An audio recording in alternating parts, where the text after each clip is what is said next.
بسم اللہ الرحمن الرحیم۔ اللہ تعالیٰ قرآن پاک میں ارشاد فرماتے ہیں، یا ایہا الذین آمنوا کتب علیکم الصیام، اے ایمان والو تم پر روزے فرض کیے گئے ہیں، کما کتب علی الذین من قبلکم، جس طرح تم سے پہلے لوگوں پر فرض کیے گئے تھے۔ اگر ایک اسلامی ریاست میں، مسلمانوں کے ملک میں کوئی شخص ایسا ہے جو روزہ نہیں رکھتا اور کھلے عام مسلمانوں کے سامنے کھاتا پیتا ہے، تو ایسے شخص کے بارے میں علماء کرام نے لکھا ہے کہ ایسا شخص فاسق ہے اور شعائر اسلام کی توہین کرنے والا ہے۔ تو حاکم وقت کو چاہیے کہ اس کو سخت سے سخت سزا دے، تاکہ آئندہ اس طرح کوئی بھی جرأت نہ کر سکے اور کھلے عام مسلمانوں کے مقدس مہینے میں یوں کھلے عام کھانا پینا جاری رکھے۔ ایک مجوسی کا واقعہ میں آپ کو سناتا ہوں۔ مجوسی اس کو کہتے ہیں جو آتش پرست ہوتے ہیں اور چاند، سورج، آگ وغیرہ ان چیزوں کی پوجا کرتے ہیں۔ یہ اس وقت کا واقعہ ہے جب مسلمانوں کا غلبہ تھا اور کفار جو ہے وہ مسلمانوں کے ساتھ رہا کرتے تھے۔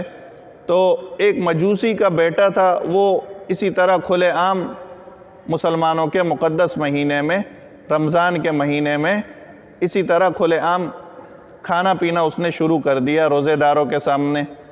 تو مجوسی کو پتہ چلا، مجوسی نے اس کو خوب ڈانٹا اور خوب برا بھلا کہا اور اس سے یہ کہا کہ تمہیں شرم نہیں آتی، تم روزے داروں کے سامنے کھانا پینا کرتے ہو، کھاتے ہو اور پیتے ہو، اس طرح سے مسلمانوں کے جو مقدس مہینہ ہے اس کے ادب و احترام کا تم خیال نہیں رکھتے۔ تو اس کو خوب ڈانٹا، خوب اس کو برا بھلا کہا۔ خیر وہ بات تو یوں ہی ختم ہو گئی۔ اسی مجوسی کے پڑوس میں ایک بزرگ رہا کرتے تھے اور وہ یہ تمام معاملات دیکھ رہے تھے۔ تو اسی طرح زندگی گزرتی رہی، اس مجوسی کا انتقال ہو گیا۔ اس مجوسی کا جب انتقال ہوا تو وہ جو بزرگ تھے، جو اس مجوسی کے گھر کے ساتھ رہتے تھے، جو اس کے پڑوسی تھے، اس بزرگ نے خواب میں دیکھا کہ وہ مجوسی تو جنت کی بہاروں میں ہے، جنت کے مزے لے رہا ہے۔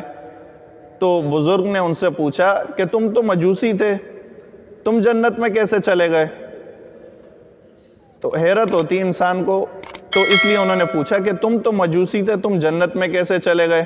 تو اس نے کہا کہ میں نے اپنے بیٹے کو جو ڈانٹا تھا مسلمانوں کے مقدس مہینے میں، اس کو کھلے عام کھانے پینے پہ جو میں نے ڈانٹا تھا اور میں نے ان کے مہینے کا ادب و احترام کیا تھا، تو اللہ تعالیٰ نے مجھے مرتے وقت کلمہ نصیب فرما دیا۔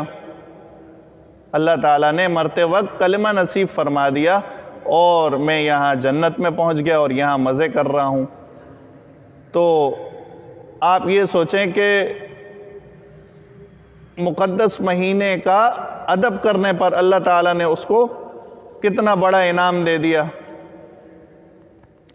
اور جو روزہ رکھے گا اس پر کیا انعام ملے گا، اور جو اس کی بے حرمتی کرے گا، بے ادبی کرے گا، تو اس پر کیا سزا ہوگی، اس کا اندازہ آپ اس واقعے سے لگا سکتے ہیں۔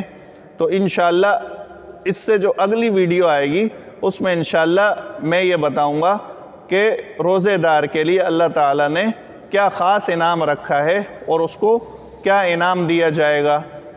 آپ لوگوں سے بھی گزارش ہے کہ میری ویڈیو کو سبسکرائب ضرور کریں۔ السلام علیکم ورحمۃ اللہ۔